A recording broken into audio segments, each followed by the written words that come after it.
There are very few things that are more exhilarating in the Star Wars universe than taking control of your very own starship. Yeah, being a Jedi is cool and all, but it's nothing like flying an X-Wing during the iconic Death Star trench run during the Battle of Yavin. This gave inspiration to so many video games based on this part of Star Wars, including a series by Factor 5 that started on the Nintendo 64.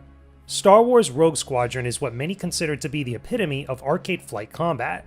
It wasn't the first to tackle the genre, but it's definitely the one that nearly perfected its fun factor. The story of Rogue Squadron takes place about 6 months after the events of Star Wars A New Hope, and sometime before The Empire Strikes Back.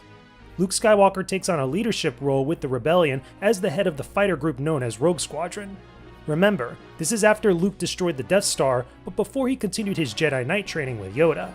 The story follows the group as they fight for the Rebel Alliance against the retaliating Galactic Empire. If I'm being honest, nothing too significant happens in this story because it's set before the events of the second Star Wars film. The game literally ends with the Battle of Hoth from The Empire Strikes Back. Luckily, we get to visit new planets and meet new characters that we've never before seen in the movies, including an Imperial defector that helps out Rogue Squadron named Crix Madine. There's other characters in the game's story, but they don't have any significant impact beyond a few missions. What's at the core of Rogue Squadron's gameplay is the arcade flying and the dogfighting between starships. Does that make Rogue Squadron a very fun game to play though? Yes, but as always, that's from a certain point of view. The Incom T-65 X-Wing is the fighter that killed the Death Star. An almost perfect balance of speed, maneuverability, and defensive shields makes this the fighter of choice for Rogue Squadron, except when the mission profile disallows it. In addition to 4 blaster cannons, the X-Wing can carry a number of proton torpedoes. It's powered by 4 fusible thrust engines and requires an onboard astromech droid for peak performance. The one thing that everybody agrees on with Rogue Squadron is that it has a very strong focus on accessible gameplay, which is great for those who love arcade experiences. However, as good as it was back then, the gameplay isn't actually as perfect as you were led to believe.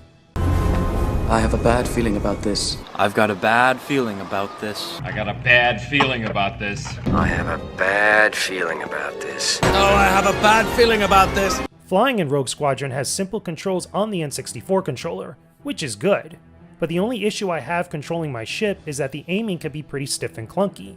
It's not always as smooth and precise when you're trying to aim at something while flying.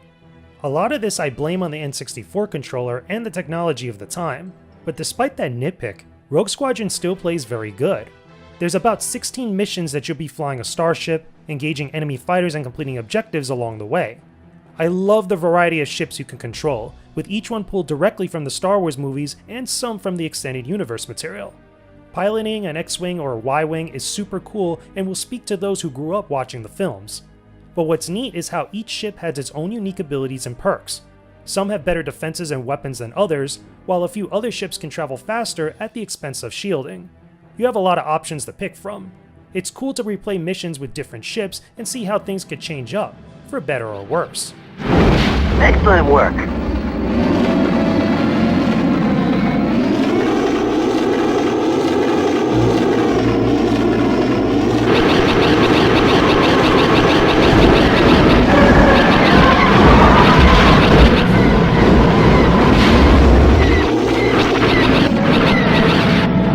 Everything that I've said up to this point sounds great, but I should also mention that Rogue Squadron can also be difficult at times. What?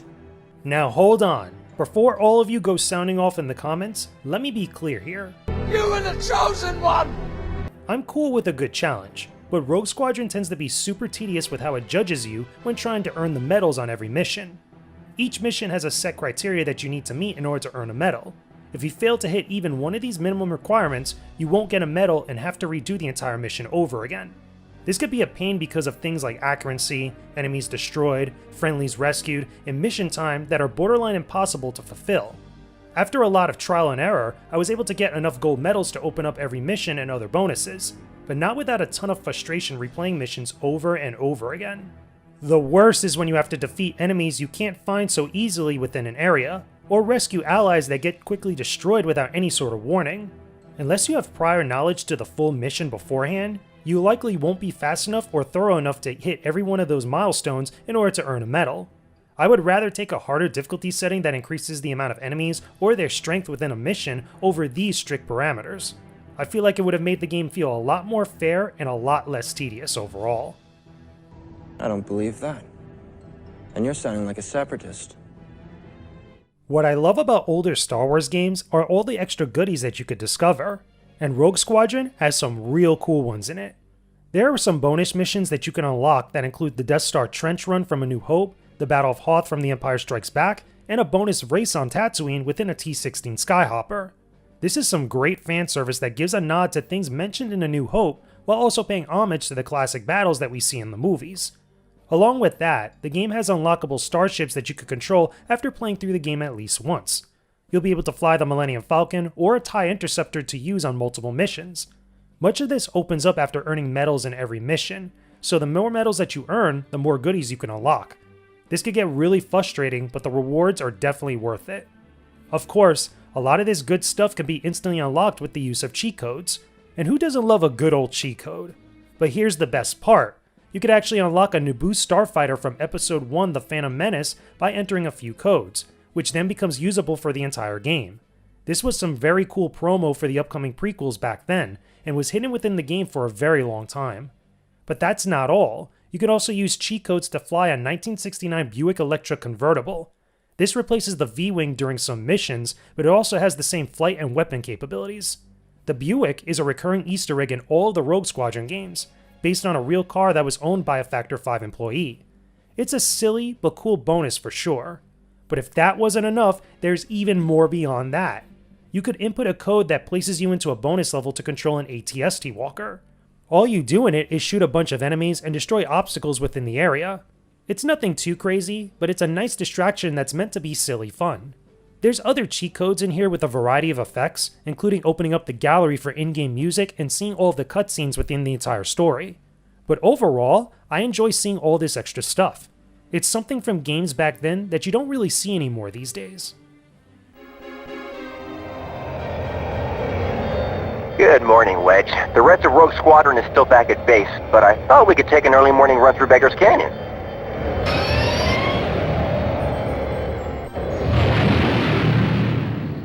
Alright, let's settle down, Rogues, and let me answer the important question. Can I recommend that you play Star Wars Rogue Squadron on any platform? Yeah, I feel that this is a classic that should be revisited.